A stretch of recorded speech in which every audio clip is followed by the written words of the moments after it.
Hello friends, कैसे हैं आप सब? बढ़िया। चलिए हम शुरू करने जा रहे हैं हमारा अगला अगला टॉपिक, रियल वैल्यूड फंक्शंस, वास्तविक मानी फलन। ठीक है। और यहाँ पर हमने लिखा है रियल फंक्शंस वास्तविक फलन। तो सबसे पहले हम देखते हैं कि जो हमारा मेन टॉपिक तो है वास्तविक फलन। वास्तविक फलन के बारे में हम पढ़ने वाले हैं, लेकिन हम पहले देखते हैं कि वास्तविक मानी फलन क्या है। तो कोई फलन f जो कि समुच्चय a से b में परिभाषित है, और वो एक वास्तविक मानी फलन कब कहलाएगा? यदि ये जो कोडोमेन है, ये जो कोडोमेन आपको दिख रहा है, वो R का क्या होना चाहिए? सबसेट होना चाहिए। ठीक है।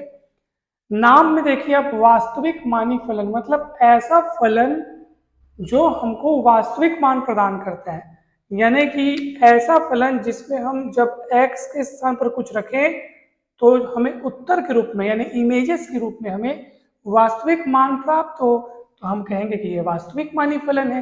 इसलिए इसमें बी के बारे में कहा गया है कि जो हमको, क्योंकि कोडोमेन में ही तो हमको एफ के इमेजेस मिलते हैं ना भाई, इसलिए बी क्या होना चाहिए? आर का सबसेट होना चाहिए। अब आर खुद भी आर का सबसेट होता है, इसलिए बी के स्थान पर आर भी हो सकता है। ठीक है। तब भी ये क्या कहलाएगा? वास्तविक मानी फलन कहलाएगा। अगर डोमेन और कोडोमेन दोनों अगर आर के सबसेट हो गए, दोनों अगर वास्तविक संख्याओं के समुच्चय के अगर सबसेट्स हो गए यानी उप समुच्चय हो गए, तब उसी फलन एफ को हम कहेंगे वास्तविक फलन। ठीक है। तो फलन एफ वास्तविक कब कहलाएगा, यानी रियल कब कहलाएगा, रियल फंक्शन कब कहलाएगा? यदि उसका डोमेन और कोडोमेन दोनों ही आर के सबसेट्स होने चाहिए, यानी आर कौन? वास्तविक संख्याओं का समुच्चय। ठीक है। उसके सबसेट होने चाहिए। आर खुद भी एक आर का सबसेट होता है, इसलिए ए और बी दोनों आर भी हो सकते हैं। ठीक है ना, यहाँ पे आर दोनों जगह आर हो सकता है, तब भी ये क्या कहलाएगा? रियल फंक्शन कहलाएगा। आपको समझ में आ गया होगा। तो रियल वैल्यूड फंक्शन होने, एफ को अगर रियल वैल्यूड फंक्शन वास्तविक मानी फलन होने के लिए ये जरूरी ये है कि ये जो है बी जो है वो आर का सबसेट हो, और अगर ए और बी दोनों आर के सबसेट हो तो एफ कहलाएगा रियल फंक्शन, वास्तविक फलन। तो आपको समझ में आ गया होगा। ठीक है। हमने लिखा है, पूरा अच्छे से लिख रखा है, आप देख सकते हैं। चलिए कुछ हमने यहाँ पे सवाल लिख रखे हैं, हम उनको समझते हैं।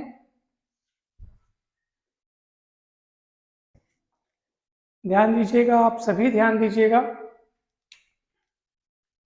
तो पहला क्वेश्चन ये है, आप देखो ध्यान से, पहला क्वेश्चन का हम सॉल्यूशन बना रहे हैं। ठीक है। सॉल्यूशन फर्स्ट बना रहे हैं। यदि एफ एक्स बराबर x plus one by x, तो सिद्ध करो एफ एक्स का whole cube is equals to f x cube plus three f one by x. तो चलो सबसे पहले हम देखते हैं कि एफ एक्स क्या दिया है, x plus one by x हमको दिया है। आप गौर करेंगे एक बात पर कि अगर हम एक्स की जगह वन बाई एक्स रख दें, दोनों रख के देखो तो यहाँ एक्स की जगह वन बाई एक्स रखो, यहाँ एक्स की जगह वन बाई एक्स रखोगे, पलट के वापस एक्स बन जाएगा। गौर से देखोगे तो ये यही चीज है, यानी वापस एफ एक्स बन गया, यानी एफ वन बाई एक्स और एफ एक्स बराबर है। ठीक है। तो हम क्या करेंगे, चलो एफ एक्स का क्यूब निकालते हैं, होल क्यूब। एफ एक्स का मान ये है, यानी X plus one by X का whole cube. A plus B के क्यूब का सूत्र लगाएंगे, ए क्यूब प्लस होगा बी क्यूब प्लस होगा three A B, A plus B. ये सूत्र होता है भाई, A cube plus B cube plus three A B, A plus B. गौर से देखा जाए ना तो ये हिस्सा है एफ एक्स क्यूब का। क्यों बताऊं? क्योंकि आप देखो, अगर आपको एफ एक्स ये दिया हो, और अगर आपको लो ना रफ कार्य, यहाँ पे रफ कार्य करता हूं मैं, एफ एक्स क्यूब अगर आपको पता करना हो तो एक्स की जगह पे एक्स क्यूब रख दिए, यहाँ पे रख दो x cube plus one by x cube. समझा है? तो यही तो है, ये एफ एक्स क्यूब है। एक्स एक्स कटेगा, तीन बचेगा। ठीक है। और ये कौन है? X plus one by x कौन है? X plus one by x तो एफ एक्स है, और एफ एक्स और F one by x same same है, तो ये एफ वन बाई एक्स लिख सकते हैं इसको। शुरुआत की अपन यहां से, सिद्ध हो गया, जो सिद्ध करना था वो सिद्ध हो गया। ठीक है। कहीं कोई डाउट हो ही नहीं सकता, एक्स एक्स कटेगा, तीन बचेगा, और ये कौन है? ये तो एफ एक्स है। लेकिन वहाँ पे एफ एक्स नहीं लाना है, f1/x लाना है, और हमने पहले सिद्ध कर रखा है कि f1/x और एफ एक्स बराबर है, तो इसकी जगह हम लोग f1/x रख दिए। ठीक है, तो पहला क्वेश्चन सिद्ध हो गया, सॉल्व हो गया। दूसरा देखो आप,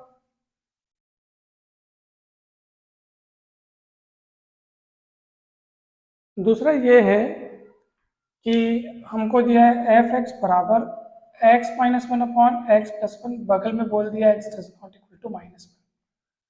ठीक है, तो सिद्ध करना है कि f of f x is equals to -1/x। चलिए सिद्ध करते हैं, देखो ध्यान से, f ऑफ एफ एक्स में डायरेक्ट निकालता हूँ, गौर से देखिएगा। यहाँ x है तो यहाँ x दिखता है, अगर x की जगह एफ एक्स दिख जाए तो वहां भी x की जगह एफ एक्स लिखना पड़ेगा ना भाई। बहुत सरल सी बात है, घबराने वाली बात नहीं है।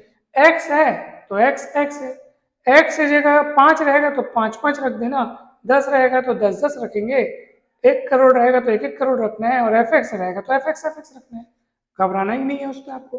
x does not equal to -1 इसलिए बोला है क्योंकि x की जगह -1 रख देंगे तो -1 + 1 0 हो जाएगा, ये अपरिभाषित हो जाएगा, अनंत रूप हो जाएगा। ठीक है, तो मतलब अनंत बन जाएगा ना, अपॉन में 0, तो वह अपरिभाषित हो जाएगा।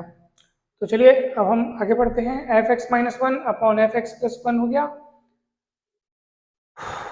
अब हम क्या करेंगे, एफ एक्स की वैल्यू रखेंगे। देखो ये एफ एक्स है और एफ एक्स की वैल्यू इतनी है, यहाँ रखेंगे, यहाँ भी रखेंगे। x-1/x+1 -1 x-1/x+1 +1 सॉल्व करना पड़ेगा। ये इधर तिर्यक गुणा होके जाएगा, एलसीएम निकल के जाएगा। ठीक है, तो ये आपका आएगा एफ ऑफ कितना आएगा, x-1 -x है ना भाई, x-1 -x-1 x-1 plus x+1 x कटेगा, ये हो जाएगा -2, यहाँ से 1 कटेगा, 2x 2 कटेगा, -1/x, और x को 0 के बराबर नहीं होना है क्योंकि अगर x 0 हुआ तो फिर से ये परिभाषित हो जाएगा, इसलिए हम इसको बाजू में कंडीशन लगा के लिख दिए हैं। तो ये -1/x आया है और ये सिद्ध हो गया।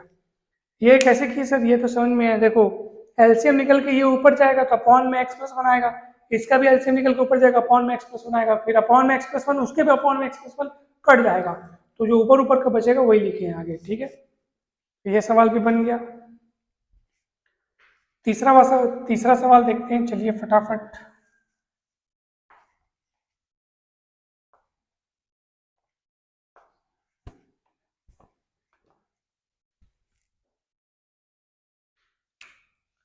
सॉल्यूशन 3, यदि f एक वास्तविक फलन है और एफ एक्स बराबर कितना है, x-1/x+1, तो सिद्ध करना है कि f(2x) बराबर उतना। तो कैसे सिद्ध करेंगे सर ये, तो हम एक काम करते हैं ना, सबसे पहले यहाँ पर हम x की वैल्यू निकालते हैं एफ एक्स के रूप में। ठीक है ना, तो चलिए फटाफट हम तिर्यक गुणा कर लेते हैं, x इंटू एफ एक्स, ठीक है, प्लस एफ एक्स बराबर x-1। x वाला एक साइड रखो, x इधर पलटाओ। ठीक है, तो x कॉमन निकलेगा, है ना। फिर डिटेल में बताना है कि डिटेल में, देखो डिटेल में बता रहे हैं। अभी तो आपको समझ में आ गया, तिर्यक गुणा किए ये हो गया, x into F x minus x, इसको उधर भेजो, -1 माइनस एफ एक्स करके, -1 उधर ही है, एफ एक्स को इधर भेज दो, x कॉमन निकलेगा, एफ एक्स -1 होगा, उधर -1 कॉमन निकल के 1 प्लस एफ एक्स हो जाएगा। x यहीं रोको, एफ एक्स -1 उधर भेज दो, माइनस को हटाने के लिए इसको पलट के भेज दो, यानी कि 1 plus F x 1 minus F x, ये ऐसा, ये एफ एक्स -1 है, पलट के नीचे जाने वाला था, माइनस को हटाने के लिए इसको पलट के नीचे भेज दिया, x की वैल्यू आ गई। ठीक है, ये रोक के रखो, इसका यूज करेंगे हम लोग, इसका काम आएगा।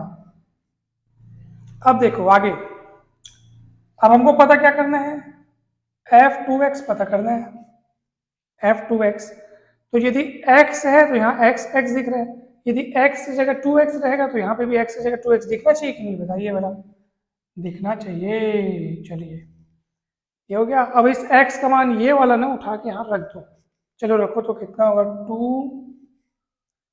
1 प्लस एफ एक्स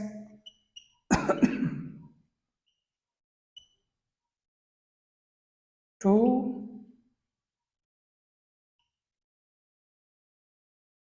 ये ऐसा। उसके बाद उसको आप सॉल्व कर लो, मैं यहाँ सॉल्व करके आपको बताता हूँ कितना होगा। देखो 2 का अंदर गुना होगा और ये तिरक गुना होकर ऊपर जाएगा। 2 plus 2f(x) minus 1 plus f(x). नीचे में जो एलसीएम आएगा उसको मत लिखो, क्योंकि इसका भी वैसे ही आएगा, नीचे नीचे कट जाएगा। इधर देखो आप, 2 प्लस 2f(x)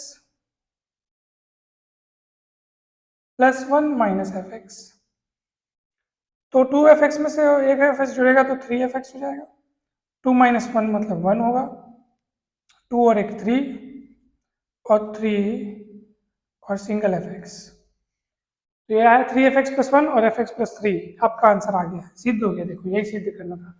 f(2x) बराबर ये 3f(x) प्लस 1 और f(x) प्लस 3। ठीक है, हमने क्या किया, नीचे भी इसको इधर भेजा और इसके नीचे जो प्राप्त होने वाला था एलसीएम के रूप में उसको हटा दिया, क्योंकि इसका और इसका दोनों का कट गया। ठीक है, तो ये बन गए सवाल। इसके बाद हम पढ़ने वाले हैं रियल फंक्शंस के डोमेन और रेंज के बहुत सारे सवाल। तो आप जुड़े रहिए हमारे चैनल के साथ। वीडियो अच्छा लगा हो तो जरूर लाइक करें, चैनल को सब्सक्राइब करें, वीडियो को शेयर करें। Thank you so much.